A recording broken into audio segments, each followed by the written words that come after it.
Hey and welcome back to Fanfic Reading. Today we are reading How It Feels by Raalm and ToxicExotic. I hope you enjoy. Chapter 63, Aftermath. The night had been a long one, and not a single wink of sleep had been had for any of the inhabitants of the Secure. With the fires raging outside its broken walls raining hot ash down upon them, and making it difficult to breathe, almost every single inhabitant had been out in force to combat it. Buckets, dust, hoses, almost every single source of water had been thrown at the blaze in an attempt to control its ravenous consumption of the surrounding area.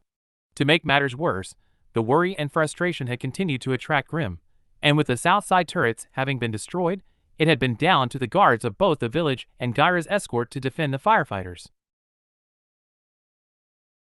Thankfully though, even with the grim attacks, the tireless efforts of the villagers had brought the fires under control without many casualties.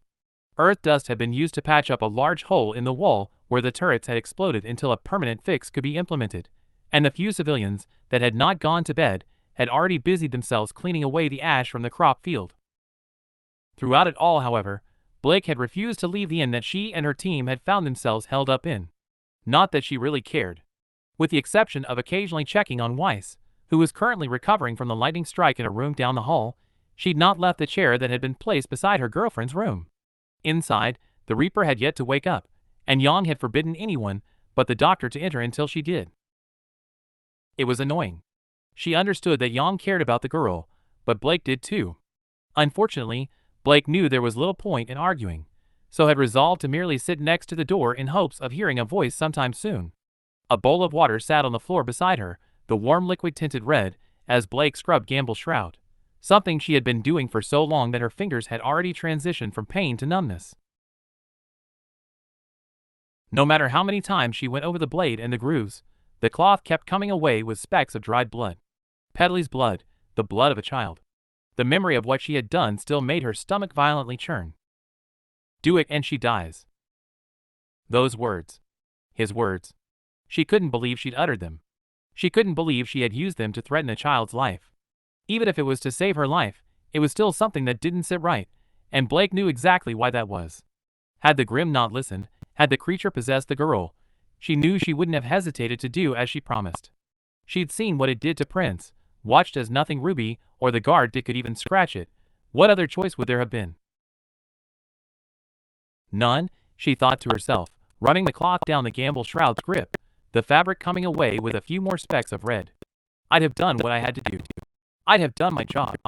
She'd have been gone anyway. That didn't make her feel any better. If anything, the heartless rationale only made her feel worse. Surely there was no such justification for such a thing. 5 more minutes passed. 5 minutes in a chilling silence, and doubt though, as she leaned the blade that had been beside for years, but could hardly bear to look at. That was until her ears finally picked up some sound. Unfortunately, it wasn't the voice of the people she wished to hear the most, but the closing of a door. Twitching her ears to focus on it in hopes that she could distract herself, she heard a familiar voice from the floor below her. "How are the fields?" she heard her father ask, his voice gruff and tired, just as it had been all week. "Damaged," Saber's voice replied in a low grumble. "But fixable. Most of the crop can be salvaged." "Good," Callie breathed. Even from where she was sitting, Blake could feel the tension in the room. From the lack of footsteps, she knew Saber was still hanging by the door. The slight shuffling sound of armor told her that he was shifting in place.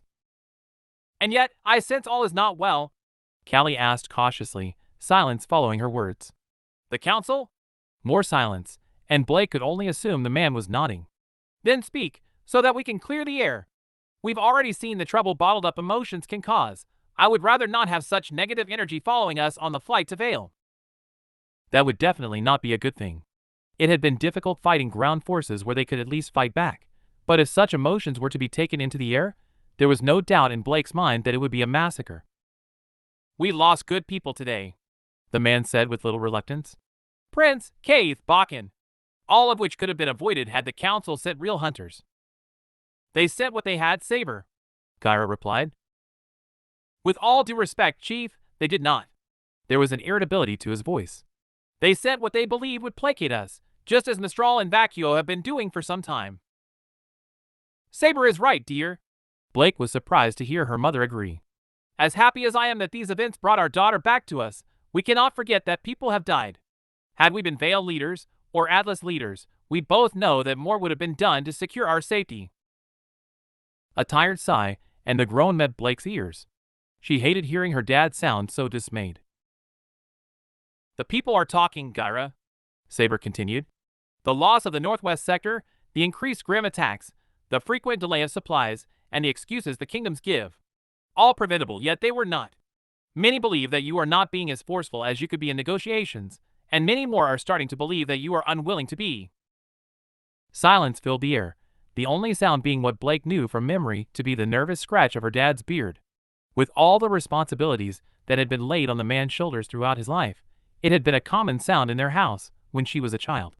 Feeling a wave of sympathy rush through her, she hung her head, knowing that she had contributed to the current conversation by giving her team permission for the mission.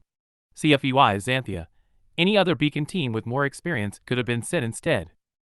They want me to step down? It has been discussed. For the first time in days, the edge to Saber's voice disappeared, replaced with remorse instead. The people haven't forgotten that it was your wife who secured our trade deal while you were sick. What? Her mom seemed taken aback. I merely finished what my husband started. You did, but with a more forceful hand. Saber let out a regretful sigh. I'm proud to consider you a friend, Gyra, and you too, Callie. But right now our people need someone who is strong and willing to stand up to the kingdoms, not someone who placates them as much as they do us. They want me, Callie said quietly after a moment of silence. It has been discussed, and many agree that your firmer hand would be more beneficial to Kwekuana. But if the people have discussed it, then we shall consider it. Gyra interrupted Callie's blustering. When we return home, we will hold a meeting with family's representatives and go from there. Thank you, Gyra, Saber replied. Blake listened to the sound of the door opening and closing, but as her parents began to discuss what had just been said, Blake closed her ears to the discussion. She'd heard the conversation before. She didn't need to hear it again. Especially not when a part of her agreed with Saber, when part of her still agreed with her own reason for leaving the island. All listening would do was reveal that nothing had changed, that her dad was still the kind of man who would rather give up his position to someone others deemed more fitting than change his ways. So instead of listening to history repeat itself, Blake rose from her chair. Clipping Gamble's shroud to her back so that it was out of sight, she tried Ruby's door only to find that it was locked. Go away! Yang's voice sounded cracked and sore. I care about her too, Yang, she countered, but no reply came. She let out a sad sigh. She walked away towards Weiss' room. She understood Yang's feelings, especially after what the younger girl had tried to do, but sheltering her from the world wasn't going to help anything. Ruby was a huntress, and Blake had witnessed the night before just how seriously the girl took that role. True to her word, when the time had come, she hadn't hesitated to sacrifice herself. But Blake wasn't angry. She was upset, of course. Scared of when such a thing might happen again, that the next time it did she wouldn't be as prepared. But the one emotion that failed to settle in her was anger. After all, Ruby merely did what she'd always said she would. And though Blake definitely wasn't happy with it, she understood it. Worst of all, she accepted it. Weiss! She sighed at such a thought, knocking on her friend's door. You awake? You can enter, the heiress replied. Pushing the door open and walking into the room. Stood by the open window was Weiss. She was dressed in nothing more than a pair of sweatpants and a sports bralette, and the sun that streamed into the room reflected off of her pale skin and ivory hair. In that moment, Blake would not blame anyone who compared the sight to that of an angel. Good to see you finally out of bed, Blake said, finding relief in the fact that at least one of her friends was recovering quickly. Well, I can't exactly lay around all day, the woman said with a wince of pain. As Weiss moved and her body blocked the light, Blake finally saw the scars that the battle had left. From the tip of her fingers to the nape of her neck, a singular bright red welt wrapped itself around her left arm, where the lightning had ripped through her body. It expanded in places, the rupturing of the blood vessels underneath the skin having created a leaf pattern that was almost pretty. As it reached her back, the mark spread out even more, one long line twisting down to the band of her sweatpants, while more faint ones littered her back like ivy on a tree. Across her right shoulder blade was a bandage, which Blake knew was covering the deep gash the girl had received when slamming into the gate.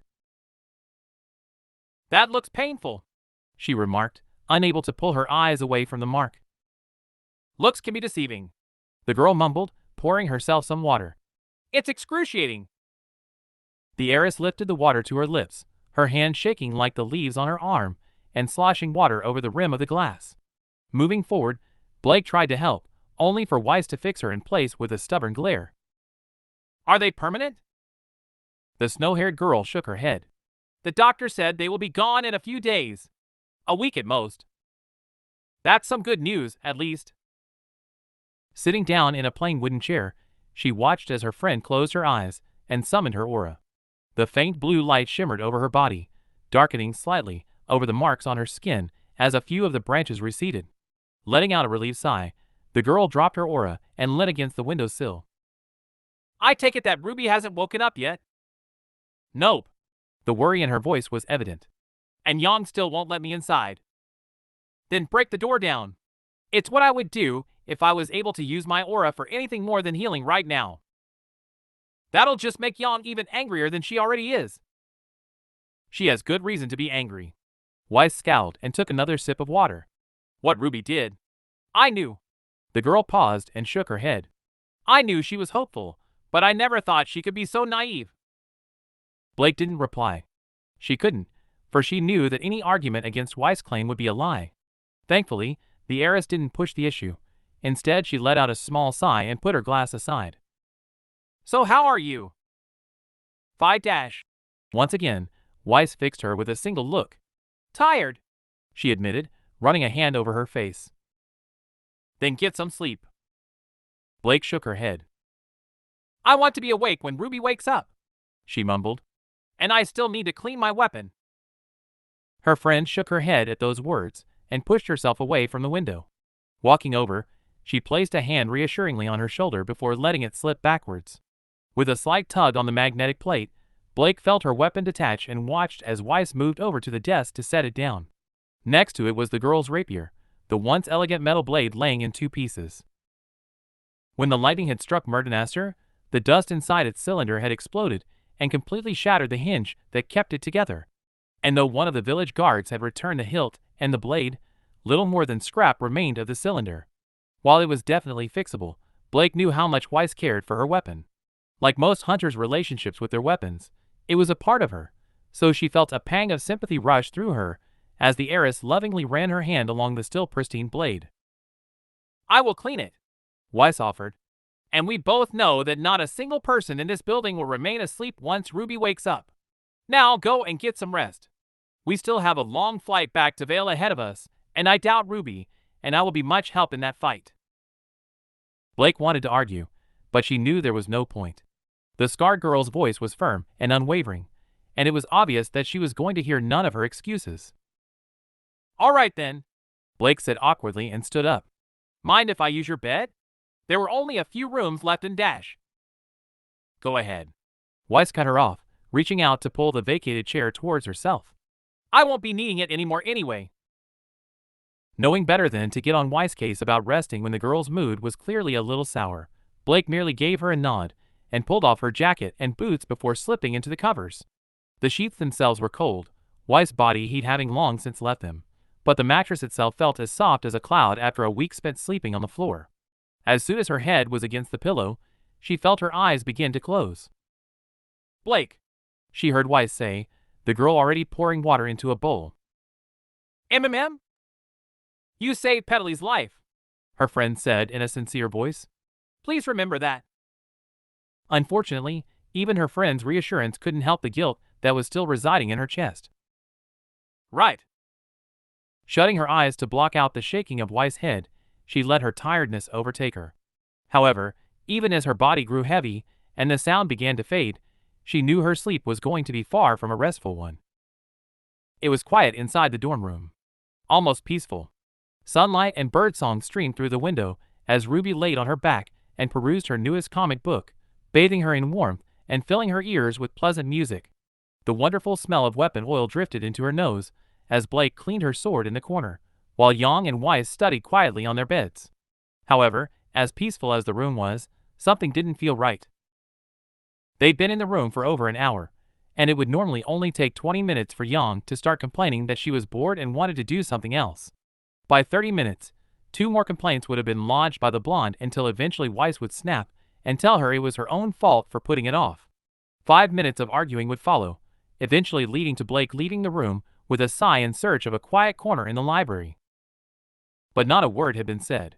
Curious as to why, Ruby looked up away from her comic towards her sister. She was still silently staring down at her textbook, her finger slowly running from right to left to turn the pages. However, upon closer inspection, there were no more pages to turn. She'd reached the end. So why was she still trying? A surge of pain rushed through her head as she questioned why, and eager for it to stop she looked away. Instead, she turned towards her partner, only to find her doing the same thing. The same question entered her mind, as well as another twinge of pain. "Weiss?" she asked, raising a hand to massage her temple. There was no reply. She stood to her feet. "Yang?"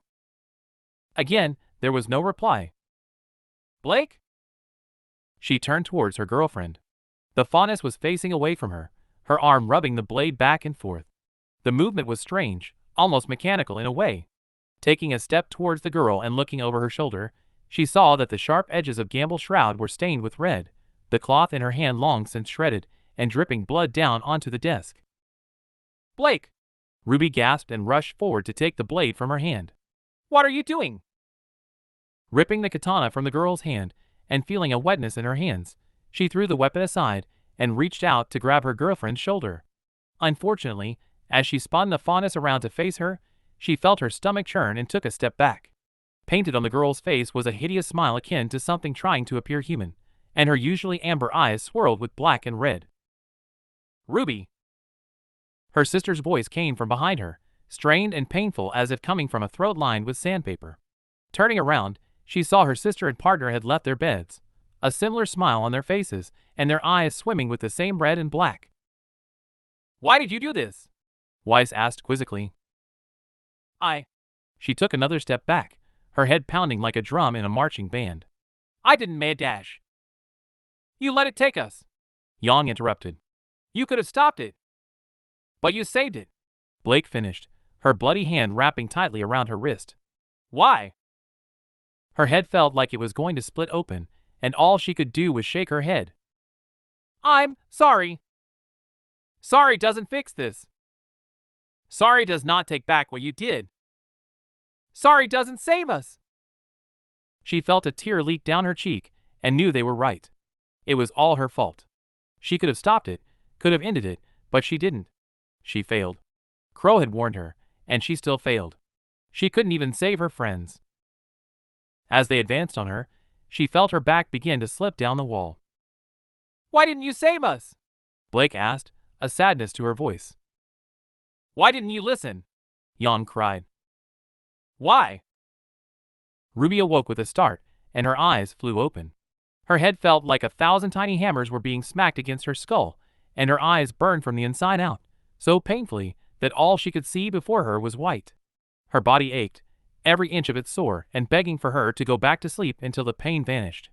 However, given the dream she just had, she knew that was definitely not going to happen. So, as her vision began to clear, she looked around the room instead. She was in an unfamiliar bed, its mattress softer and more comfortable than anything she'd felt before. Thick, warm blankets covered her body, the material tucked so tightly underneath her that it almost felt constraining. It was a familiar feeling, but one she had not felt for years. The culprit of the tightness stood nearby, leaning over a desk, the only other object in the small room, as her blonde hair shone in the sunlight that streamed through the window. There was a tiredness to her stance. Her shoulders were slumped, and her head was bowed low. Her hands were busy moving around the bowls and cups that rested atop the wood, but from the slow and deliberate action Ruby could tell it was all for show. "Yang?" Ruby asked, a little fearful that she was still asleep and that the woman before her was just another nightmarish visage. Thankfully, unlike in her dream, the woman stopped her movements and a small sigh of relief left her. However, underneath that relief, Ruby heard something else. "You're awake," the girl breathed, that something Ruby had heard previously revealing itself to be anger. Ruby sat up, though quickly regretted it as her body instantly began to scream at her to lay back down. How long was I asleep? 14 hours. Oh, she thought it had been longer. Is everyone okay? There was no reply. Instead, the woman resumed organizing the cups on the desk, her fingers gripping them with enough force that her knuckles turned white, and the sound of bending metal reached her ears. Worry began to take hold of Ruby. What had happened in the 14 hours she'd been asleep? Yen dash. That's what you care about? Yang asked, her voice quivering with restrained anger. It wasn't hard for Ruby to figure out why. You almost died, and all you care about is if everyone else is okay. Ruby wanted to make her sister feel better, but she needed an answer. After all, she had almost died to protect them.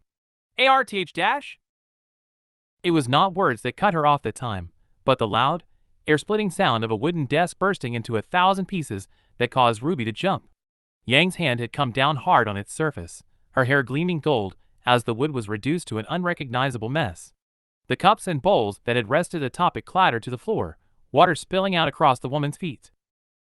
Stop, the girl whispered, her voice barely audible over the ringing of the spinning bowls. Just stop. Ruby watched her sister's hand shake and remained quiet. I don't understand, the girl breathed, her voice as rough as sandpaper. I've tried. I've really tried, but I just… Yang's hand raised to her face. Do you want to die? Ruby looked down at her bandaged arms. Hearing the despair in her sister's voice caused a pit to form in her stomach.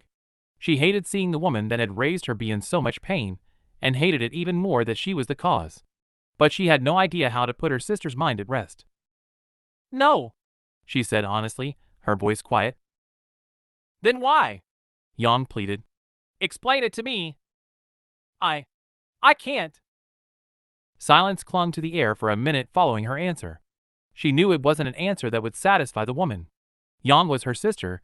She'd raised her for most of her life and sacrificed more than Ruby could imagine, and as such she knew that no answer she gave would ever be good enough. That's not good enough, Yang mumbled, her hair losing its fire, as she reached out to grab the chair that sat next to the broken desk. Brushing the debris off of it, she picked it up and walked over to the other side of the room to place it in front of the door. As the blonde turned around, Ruby saw that the woman's eyes were bright red, the whites of her eyes bloodshot and betraying her tiredness. So here's what's going to happen. She slumped into the chair and crossed her arms, leaning back to glare at her. We are not going to leave this room until you make me understand. Yen dash. No. With Ruby's head still pounding, the volume of Yang's voice shook the room and caused her to flinch. I'm not doing this anymore. I'm not sitting idly by and letting you throw your life away for no reason. So you either make me understand right now, or I will go straight to Dad when we get home and have him pull you out of Beacon. Ruby recoiled slightly. You wouldn't. I'm the one who convinced him to let you go early. Yang scowled. I did that because I know this is your dream, but you're still a minor, and it's my job to protect you. If that means having you sit back to signal for another 2 years, then that is what I'll do. Looking into her sister's eyes, she saw a conviction in them that she had never seen before. Though Yang had definitely put her foot down in the past, it was usually something minor such as bedtime or eating healthily, or as healthily as she could give in her semblance. Never before though had Yang threatened to take something away from her, especially not something as big as her position at Beacon. Unfortunately though, Ruby also knew just how serious Yang was about keeping her safe. She'd seen it hundreds of times growing up. Whenever Grimm attacked the house, Yang would almost always make a beeline straight for her and stand guard. Whenever something had gone wrong during her training with Crow, Yang had always stepped in to help her. Even the woman's fighting style and semblance had been developed so that she was at the front of a group to protect those behind her. Everything Yang had done in her life was simply to keep Ruby safe, so Ruby had no trouble believing that her sister's threat was genuine. Yang, she shook her head. I don't know how to explain it. Try. Letting out a sigh, Ruby instantly regretted moving her hand to her hair. The second she moved it, pain rushed through her fingers, and she felt numerous welts rub against the bandages. However, aside from a small hiss at the pain, she remained quiet. She certainly knew her own reasoning for why she felt the way she did, but it wasn't one that would make Yang feel better. Just… Yang's gaze softened slightly. Just tell me the truth, please. I deserve that much. Scratching her head and feeling more pain from both her head and her scalp, she looked down at her lap and tried her best to formulate her thoughts. I don't want to die. No matter what she said, Ruby knew she needed to make that point clear to her sister. I love being alive. I have you, and Dad, and Blake, and Weiss, and all my other friends who make every day the best day ever. I never want to leave any of you, and the idea that I might hurt you by leaving terrifies me, but... She looked up and met her sister's lilac eyes. How you feel about me, that's how I feel about the world, Yang. It's so beautiful. The kingdoms, the villages, everything we've built and everything we've overcome is amazing, and I know that one day, if we all work together, then we might even be able to get rid of the Grimm altogether. That's my hope, and I know it's possible, but to get there we need to protect each other. The guards on the walls, the hunters, Atlas military, all of us are fighting to see that future come true.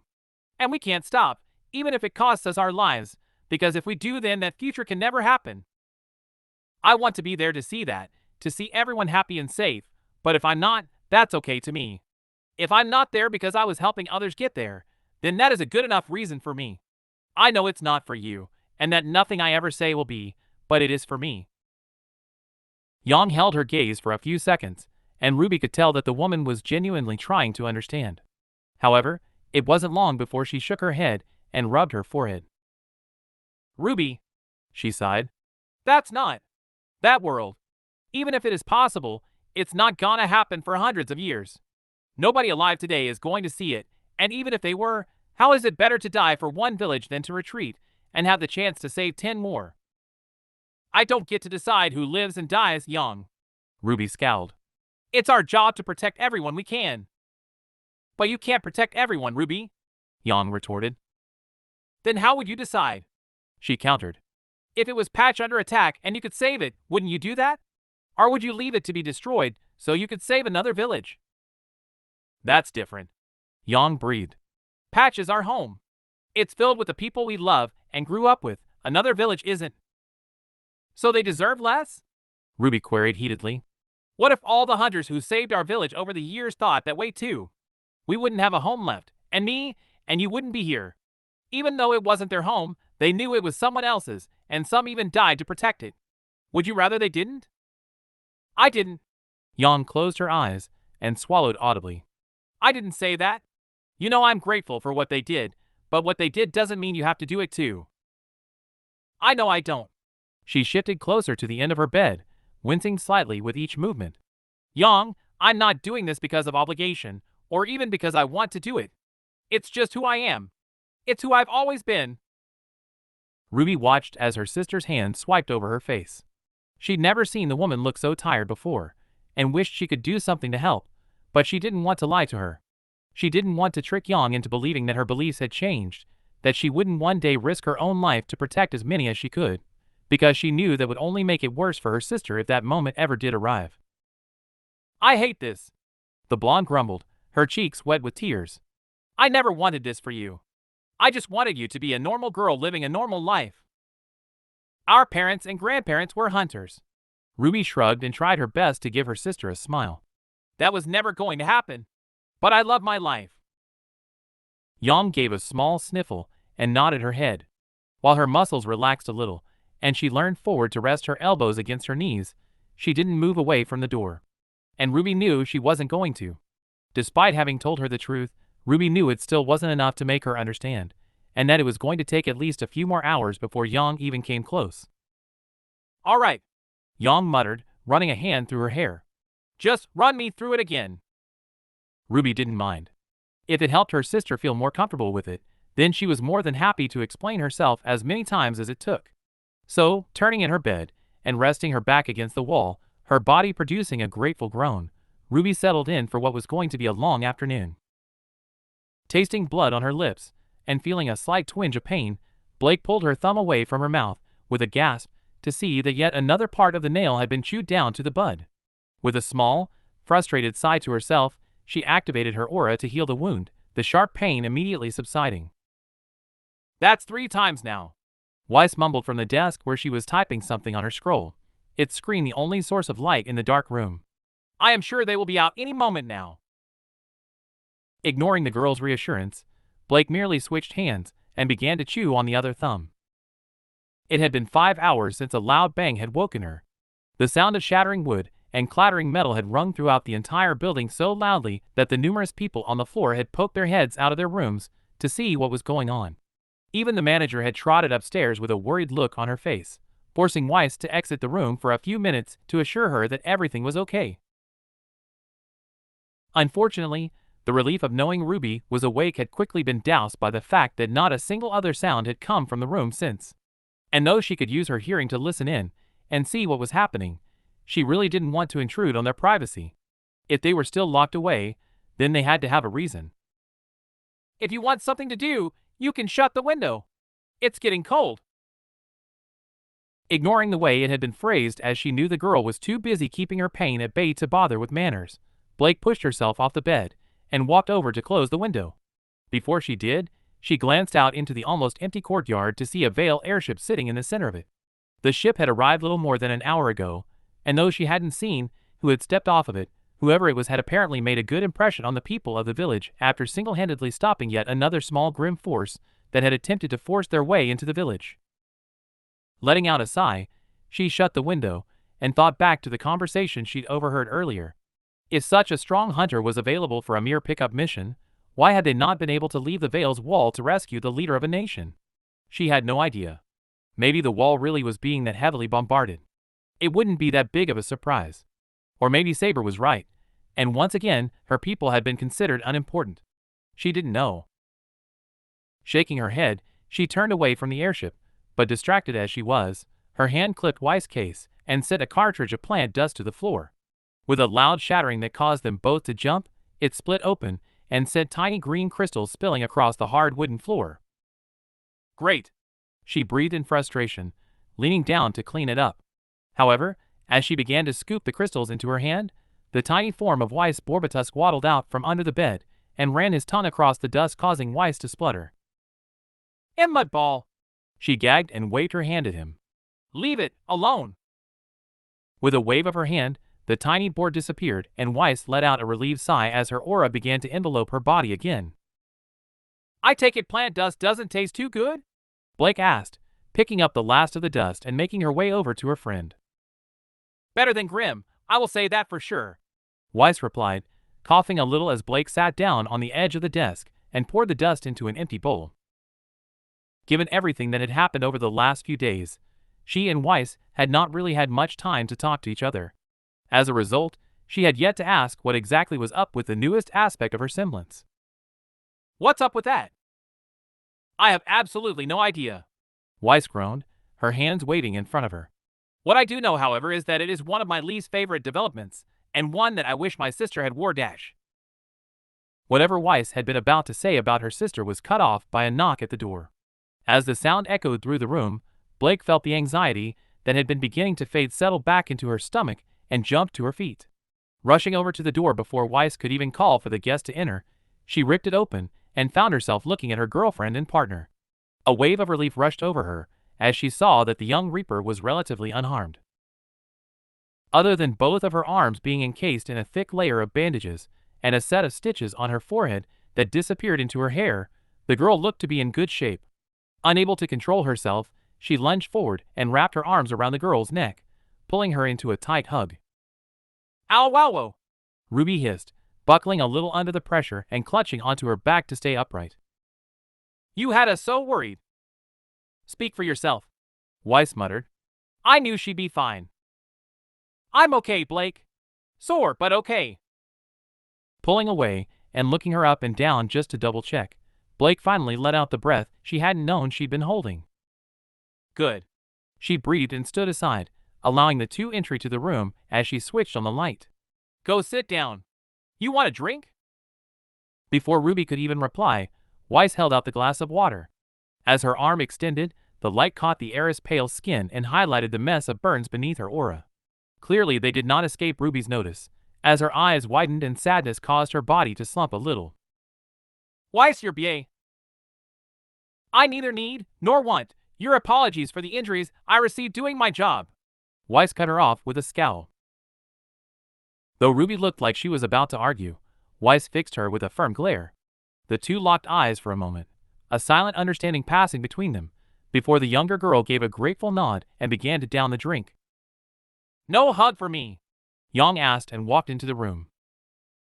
Despite her attempt at a cheerful tone, the bright red marks around her eyes and the soreness of her voice betrayed her sadness. Her shoulders were slumped, and for some reason the normally dazzling lilac eyes seemed to have lost their shine. Clearly whatever had been discussed for the past 5 hours had taken its toll on her. "No!" Blake glared at her partner before walking over to the bed to sit beside her girlfriend. Despite being glad that they were both okay and finally out of the room, Blake still couldn't help but be resentful towards Yang for not allowing her inside. Even if she was the girl's sister, keeping her in the dark about Ruby's status was not what teammates did. "Right," Yang mumbled, her hand brushing through her hair. "Thanks." Ruby breathed in relief once she was done with the drink, handing the glass back to her partner. "So how is everyone? How's the village?" Blake heard the worry in the girl's tone as she sat down. "There's some damage to the wall and farmlands, and the south side lost its defenses, but it's secure for now." "And everyone from the group?" "Safe, mostly," Blake reassured her. "We lost some guards while putting out the fire and Mr. Fern's leg was damaged, but everyone else is fine." She caught Ruby's eye and realized who the girl really wanted to know about. "Dottie's looking after Petaley, but..." "But?" She let out a small sigh. "She's really upset about Prince, and the doctor said her mental instability is stopping her aura from activating. He tried to force it to unlock, but it wouldn't, so the cuts on her face and arms are probably going to scar." "Damn!" Yang breathed, crossing her arms and resting against the wall. "Poor kid. Lost her brother and scarred for life all on the same day." "We should have been able to stop it," Ruby replied sadly and looked down at her lap. "We can't have stopped what happened to Prince," Blake replied. "But we could have killed it," Ruby mumbled. "If I hadn't gotten in the way, it wouldn't." Ruby cut herself off, and Blake glanced at each of her teammates in turn. It didn't surprise her at all that they looked back with the awkward expression. As much as Blake loved Ruby's optimism and desire to never give up on people, even she couldn't deny that what the girl had done was reckless. "You all agree with Saber, don't you?" The Reaper's voice was quiet. Blake reached out and let a hand rest on her girlfriend's, earning a sad look from the redhead that almost broke her heart. "It's not that we agree with him, Rubes," Yang groaned. "He acted like a dick and was about to kill Prince in front of his sister, but..." "What he said was right," Blake continued. "We didn't even know such a Grim existed, let alone how to get it out of someone. Saber was more experienced, and we should have listened." Ruby didn't reply, merely continued to look down at her lap. "Wise." Blake looked up toward the heiress, who had returned to working on her scroll. Just like Ruby, the girl was quiet. That silence filled the room, washing over everyone and filling Blake with a sense of unease. Eventually, however, after almost a minute passed, and it became clear that her input was needed, the girl let out a sigh and shook her head. "You acted like a child." "Wise." "Don't wise me." The heiress glared back at the blonde. "You know that I am right, and so does she. Someone has to say it." "But you don't have to say it like that." "Well, maybe if you had not babied her whole life to dash." "Excuse me?" "You heard me," Weiss replied, not even flinching as Yang rounded on her. "Prince's death might not be on her, nor is the death of the guards, but it is because of her actions that the Grim responsible was allowed to escape. Without any knowledge of the Grim we were fighting, her naive belief that she could save everyone made her think she knew better than a licensed huntsman. It's because of her actions that it escaped, because of her inexperience that she forced Blake to threaten the life of a child, and because of her naivety that now more people will die. Denying that will only result in it happening again, so instead of shielding her from the consequences of her actions, let her face them. After all, were you not the one who called your uncle so that he could teach her this exact lesson?" Yang's lilac eyes turned red, and her hair began to glow as her hands balled into fists, but no reply came. As harsh as Weiss' words had been, even Blake was having a hard time denying the validity of them. "It's okay, Yang," Ruby whispered with a sniffle. Weiss is right. Uncle Crow was right. I wasn't. Seeing Prince like that, I didn't know what to do. He was joking and happy, and then he just wasn't." It's never easy to see someone die right before you, Weiss acknowledged, her voice a little softer. The first time it happened to me, I was devastated. Blake looked away, knowing what had been the cause of that. But that cannot happen when we are in the field. I know, Ruby mumbled. I was fine at the funeral, I saw his eyes and... Seeing someone die and seeing a coffin are very different, Blake said understandingly. Nobody's going to judge you for reacting how you did, but if we're going to continue with missions, then we need to make sure this doesn't happen again. And how exactly do you plan to coach her on seeing someone die? Yang scowled, her eyes fading back to lilac as she turned away from Weiss. That was a very good question, one that Blake had no idea how to answer. We do what anybody does when they want to learn. Weiss turned back to her scroll. We ask a teacher for help. A wise answer, Miss Schnee. All three of them jumped slightly and looked toward the doorway to see Glinda Goodwitch. Dressed in her usual outfit with her white shirt and black skirt, her green eyes carefully surveyed them over her glasses. Having been so focused on Ruby and her uncertainty, Blake had completely failed to hear the woman approaching. Though, given the woman's skill, she doubted she would have even if she had known the woman was coming. Miss Goodwitch! How long be you been there? Yang questioned, earning a stern look from the woman that immediately caused the blonde backtrack. Professor. Long enough to understand that sending you on this mission was a mistake. The woman scowled. On our part, not yours. Now gather your things. We are returning to Vale on the next airship. But it's night? Weiss questioned. A fact I am aware of, thank you. Glinda glared at the heiress, making Weiss look down at her lap awkwardly. Given the information in your distress call, Saber's report, and the damage to the village, the council has decided that your extraction is to be handled as soon as possible before tension causes another attack. Now gather your belongings. Without another word, the woman strode down the hallway and disappeared down the stairs. Just as when she approached, Blake heard no clicking of the woman's heels against the wood and felt a shiver run down her back. What do you think she'll do if we keep her waiting? Blake asked, not wanting to leave Ruby in such a state. She's probably already figured out a way to defenestrate us with her semblance already. Jan grumbled. The fact you remember that word astounds me. I listen to you sometimes, when I'm not too busy baiting people. Come on, Rubes. Even Ruby gave a sigh at that insult, and though Weiss scowled, she chose to ignore it. We can talk more about this when we get back if you want, Blake offered, helping her girlfriend to her feet, receiving a nod in reply. Raising a hand to her girlfriend's cheek, she offered the girl as comforting a smile as she could. It gotta be fine, okay? You'll get through this. Thanks, Ruby mumbled. I should go get my bag. All right. With a heavy heart, she watched as Yang and Ruby walked out of the room. She wished there was something more she could say to the girl to make her at least feel better, but she knew there wasn't. No matter what she said, Blake knew that the girl would be carrying that memory with her forever, since like she was. So with a sigh to herself, and knowing it was time to reread her diaries, Blake shook her head and began to get ready for the flight to Vale. Chapter 64, A Life's Worth. The day was cold. Even as the sun broke over the distant horizon and filled the sky with orange streaks, Ruby felt no warmth come from them.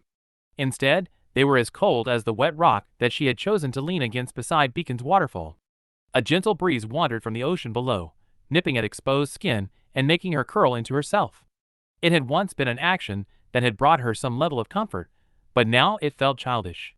So much so that she gave a small shake of her head and returned her feet to their previous position over the edge of the cliff. Her thoughts turned to earlier in the day. The flight back to Beacon had been very quiet, and Ruby couldn't find it in herself to blame the others. After all, they were angry at her just as much as they were each other. And why wouldn't they be? While the mission overall had been a success, she'd screwed up big time. She'd led a very dangerous grim escape and achieved nothing in return. She hadn't saved anyone, she hadn't stopped anything. In fact, all she had done was put more people at risk. It was an impossible situation, Miss Rose. Ozpin's words rang in her head. Upon returning to Beacon in the dead of night, Glinda had immediately hurried them up to the headmaster's office for a debriefing. Unfortunately, as short as it was, and as fair as the man had been, Ruby could tell from his tone that the man regretted sending them on the mission. You made a mistake, But you also should not denigrate yourself for wishing to save a life. But how could she not? Saber had warned her, even shown her evidence of what he was saying, yet she had still ignored him. Weiss was right. With no knowledge of what she was fighting, she thought she knew better. But she hadn't. They died because of her failure to act. Crow's words joined Ashbin's. When he'd first berated her about holding back, she thought he had merely been talking about combat. She'd been so sure that he just wanted her to hone her skills, to stop holding back while fighting people, but with hindsight, she knew that it was only part of the lesson. He wanted her to be ready to do what needed to be done when the moments came. It was a lesson she had failed to heed, and just like her mom. My mistake will lead to people dying. She'd been looking at her knees as she said it, too ashamed to look up and meet her headmaster's friendly green eyes. Most likely, Ashbin's soothing voice agreed. But I assure you, Miss Rose, it is not a mistake you are alone in making. But I shouldn't have made it. A common sentiment towards any mistake, but a misguided one. The man stood up and walked over to the window, the gentle clicking of his cane on the glass floor reverberating around the quiet office. Humanity has achieved a great many things during their time on this planet, Miss Rose, but never will we achieve anything greater than a simple mistake. It is mistakes that tell us what we did wrong, and show us what to avoid in order to better ourselves. Without mistakes, we could not learn, and if we cannot learn, we cannot grow. He turned away from the cracked silver moon and surveyed her with remorseful eyes.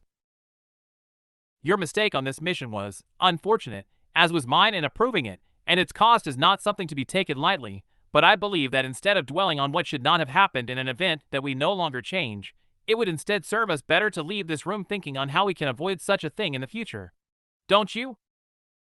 Ruby knew he was right.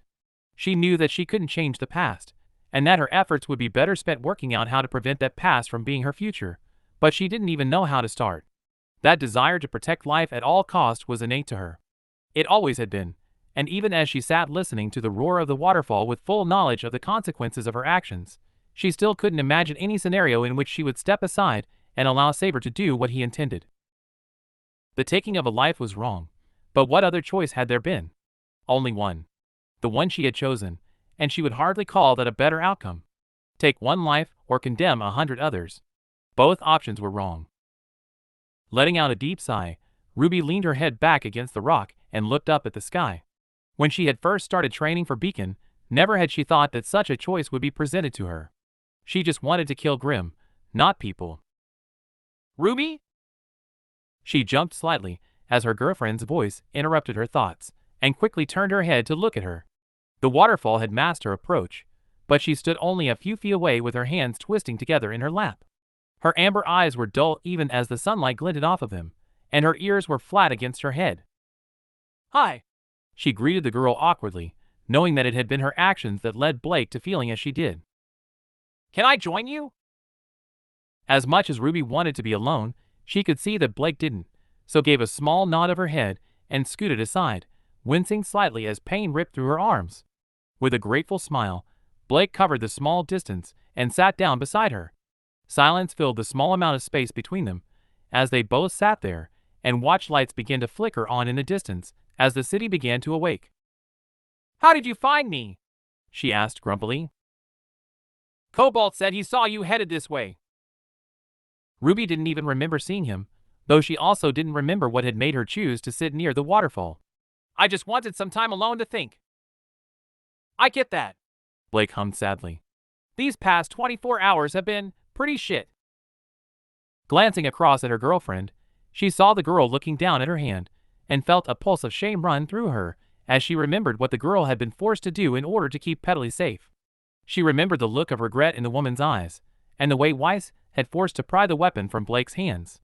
Once again, her head hung low. I'm sorry, she mumbled. To her surprise, she felt fingers glide over her hand and link with hers, the meeting of flesh pushing away the chill that had settled across her skin. I'm not angry with you, Ruby. You're not. Blake shook her head and shrugged. I don't exactly have the right to be angry with someone for making a bad call. Besides, the reason you did it was, well, it was exactly why I like you. You held out hope that you could save someone. I was stupid, she grumbled, not ready to accept the consolation. Blake didn't reply right away, but shuffled closer until their shoulders bumped together. Maybe a little, Blake admitted. But you wanted to save someone, you can't beat yourself up about that. That's what Professor Ojban said. She sighed, idly picking up a stone from the ground and throwing it off of the ledge. Well then, I agree with whatever he said. The girl nodded, her ribbon twitching slightly as some people walked by. Ruby hated seeing her wear it again, especially after finding out what it meant. How did the meeting go anyway? Ruby gave a small shrug. Fine. He mostly just wanted to go over Saber's mission report. Oh, Blake replied, uncertainty. I'm guessing he wasn't happy with our performance? He actually said we did well, mostly. She saw Blake's eyes widen out of the corner of her eye, and didn't blame her. When Ojban had told her that Saber had marked both their combat skill and community engagement as exceptional, she'd been a little taken aback herself. She was sure after what had happened, he would be writing a strongly worded report about how they shouldn't be allowed at the school. However, to her surprise, he had only noted that they should be barred from missions until their second year. My mom probably calmed him down a little, Blake theorized. Anything else? Ruby shook her head. He said we can have the rest of the week off if we want to recover. Right. A sudden tension entered the Faunus' voice, and Ruby immediately knew why. You and Weiss did take a pretty big hit. For a few moments, silence fell over them. Sat there listening to the sound of the water rushing over the edge of the cliff. She glanced to the side and Blake's ears were once again flattened against her head. Just like with Young, Ruby knew the girl was not completely on board with the fact that she was willing to sacrifice herself for others, so couldn't imagine what her decision to do during the Horde's attack had felt like. Unfortunately, just like with Young, Ruby knew she couldn't apologize. It would be insincere, and almost cruel to give Blake hope that it wouldn't happen again, because Ruby knew it probably would.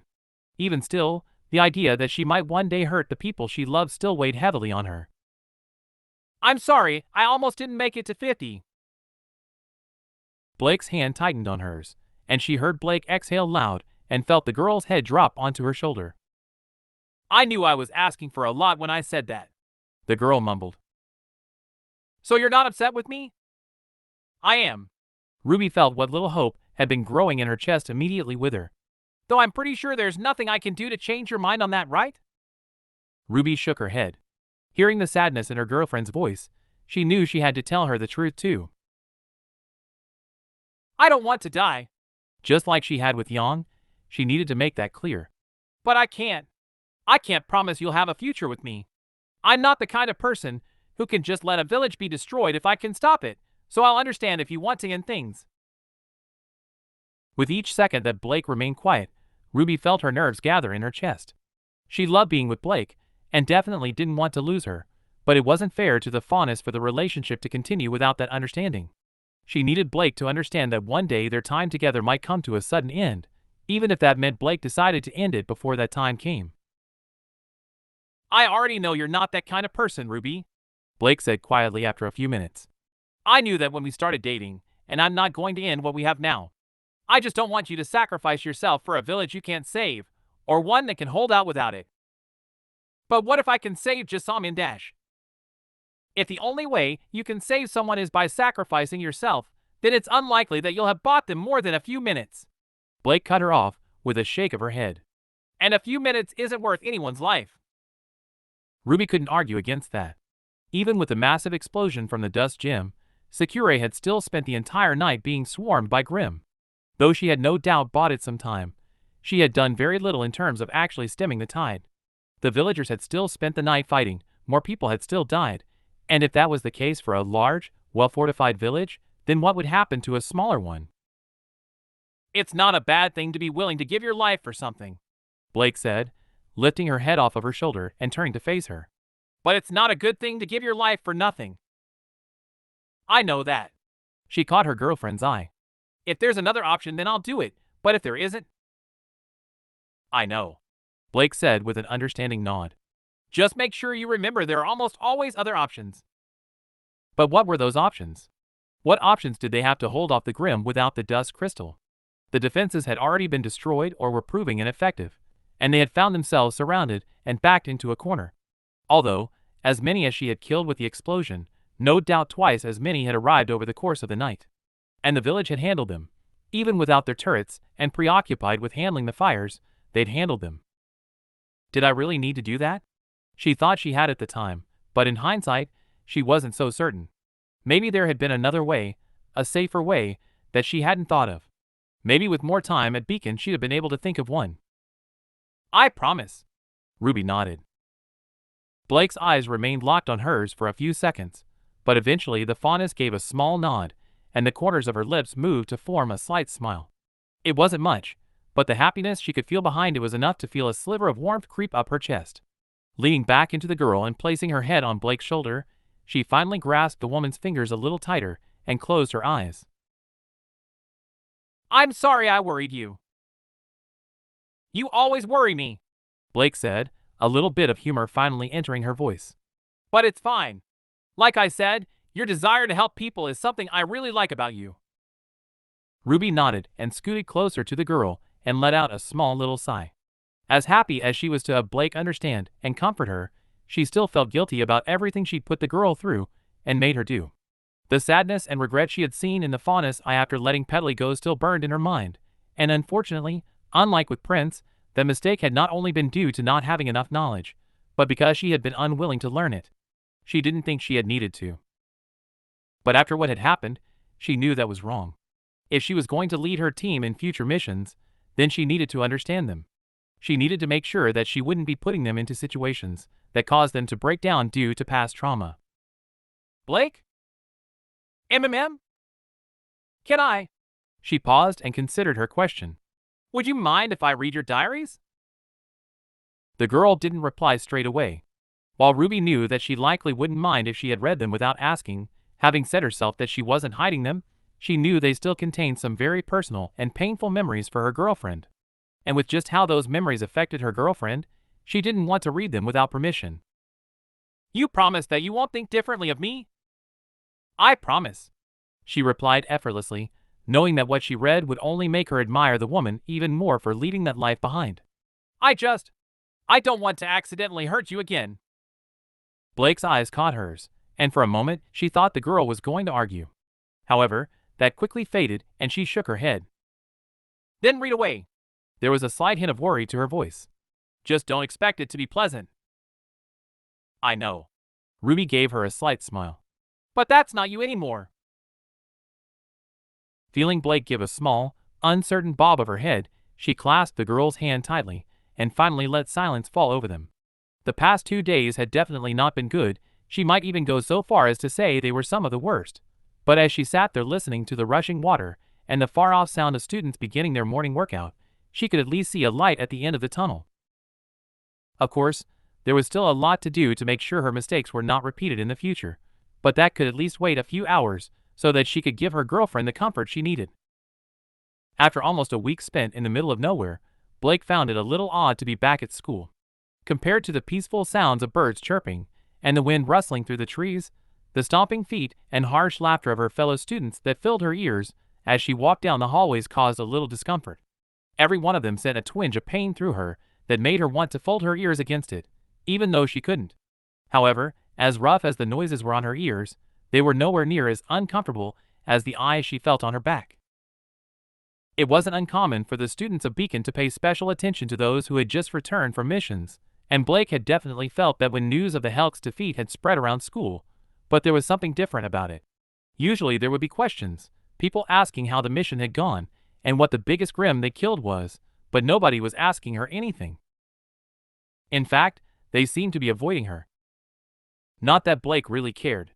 She only really got along with a few of the students at Beacon as it was, but it was definitely a little more awkward than she was used to. Thankfully, she wouldn't have to put up with it for long, as that post-mission attention rarely lasted more than a day or two, most of which would be spent in her dorm room with her team while they recovered. By the time they re-emerged, no doubt everyone would have moved on to something else. Or at least, that was what she thought. As she walked down the hallway towards her dormitory, however, the idea of the attention towards her team quickly vanished. She was halfway towards her dorm and already pulling out her scroll when she saw 2 members of Team WCHD, both of which gave her a small glance before avoiding her eye and picking up their pace. Tired of the glances, and knowing the two to be gossips, Blake focused her hearing on them to see what was happening. She's a princess. She ain't a princess, she's a chief's daughter. Blake froze and spun around to look at them. Pretty much the same sure fuck. Catching her eye, the two of them immediately fell silent and rushed down the staircase. Before they even disappeared, Blake felt her heart begin to pick up its pace. How did they know? Her parents had yet to even leave their hotel in Vale, and mission details were never general knowledge to students unless those who went on them decided to say what the mission was. Someone could have read the menagerie newsletter and figured it out, but she doubted it. The only people who ever read that were faunus, but they would have been able to sense she was a faunus anyway, and more than likely understood why she kept it a secret, having faced their own troubles due to their race. There was no way one of them had outed her. So how did people know? And how much did they know about her past?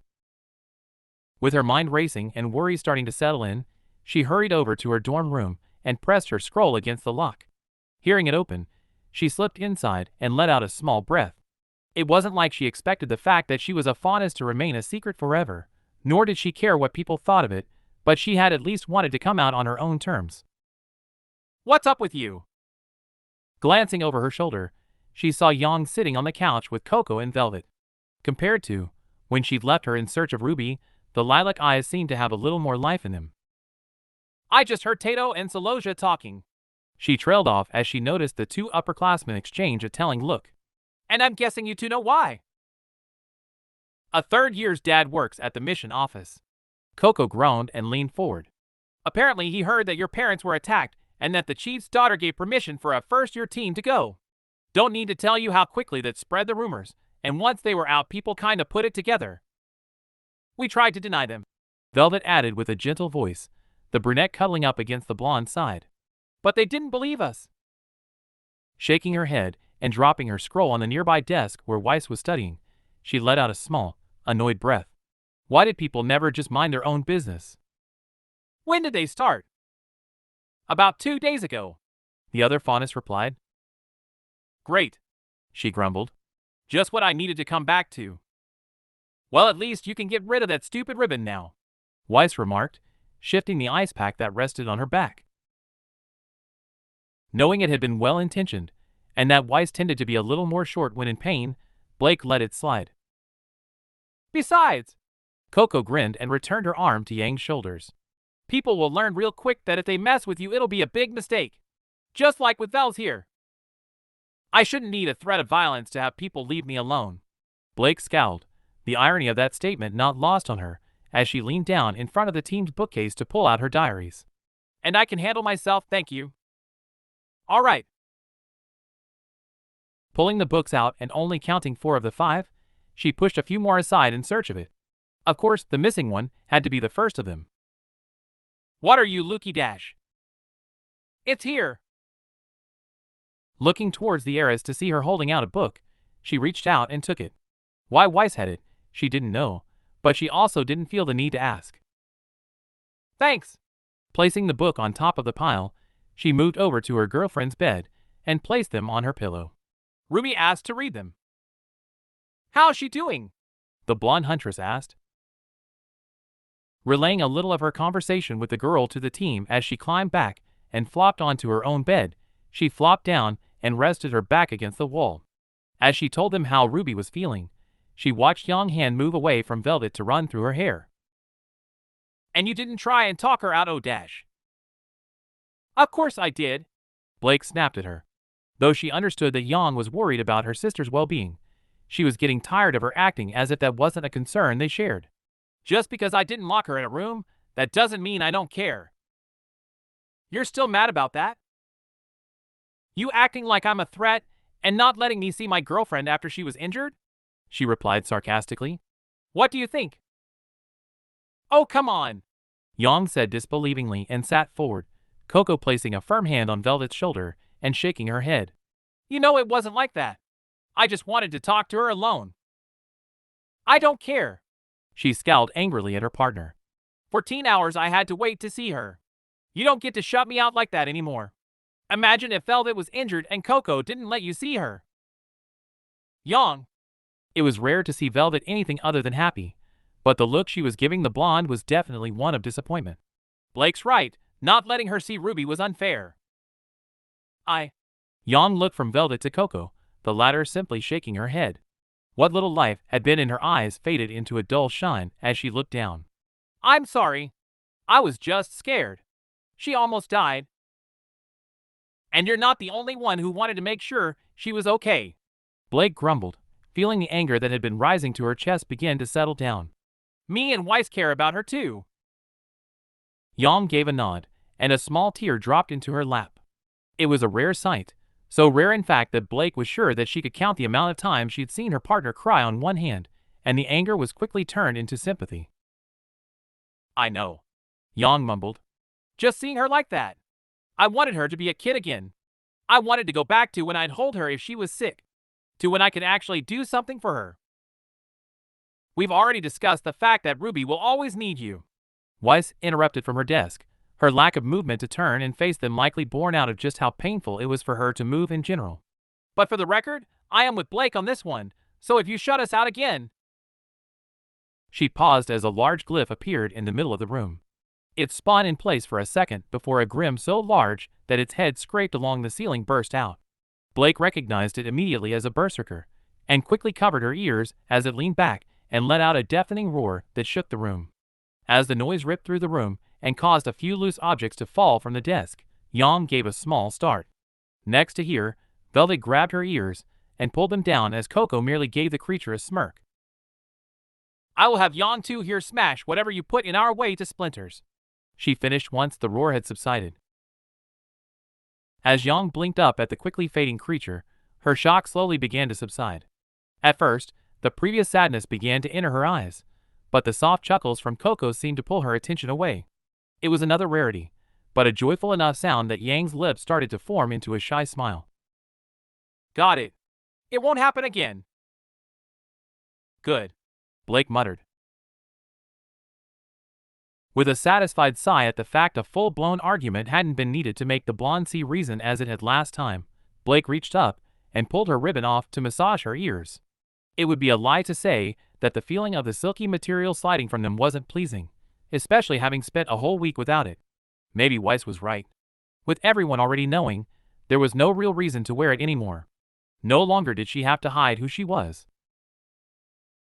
Unfortunately, even as she entertained the thought of leaving her dorm room and attending class with her ears displayed proudly, a slight bit of discomfort welled up in her chest at the attention it would bring to her. Maybe tomorrow, she reasoned internally. And that's all for today. Thanks for coming by and hanging out. I hope to see you next time.